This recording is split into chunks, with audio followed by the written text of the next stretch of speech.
আসসালামু আলাইকুম। আজকে থেকে জিলহজ মাস শুরু হচ্ছে।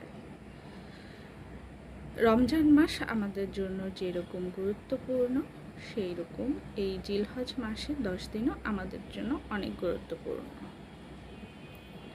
এই মাসে অনেকগুলো কাজ করলে ইনশাআল্লাহ আপনারা জীবনে অনেক উন্নতি লাভ করতে পারবেন।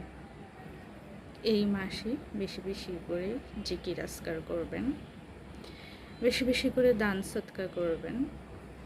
যদি সম্ভব হয় তাহলে 1 তারিখ থেকে 9 তারিখ পর্যন্ত রোজা রাখবেন, এবং যদি সেটা সম্ভব না হয় তাহলে আরাফার দিন অর্থাৎ মে মাসের 26 তারিখ এবং 27 তারিখ এই 2 দিন রোজা রাখার চেষ্টা করবেন।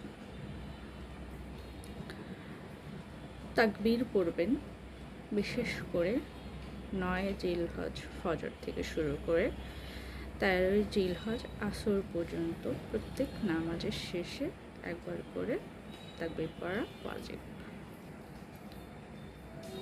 তার মধ্যে অনেক কাজ আছে যেগুলো করলে এই জিলহজ মাসে, যেমন নফল রোজা করবেন, দান সাদাকা করবেন, ভালো ভালো কাজ করবেন, বেশি করে নফল ইবাদত করবেন, নফল নামাজ পড়বেন।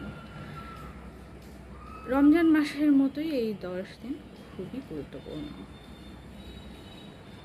সবাইকে এটার জন্য উৎসাহিত করবেন।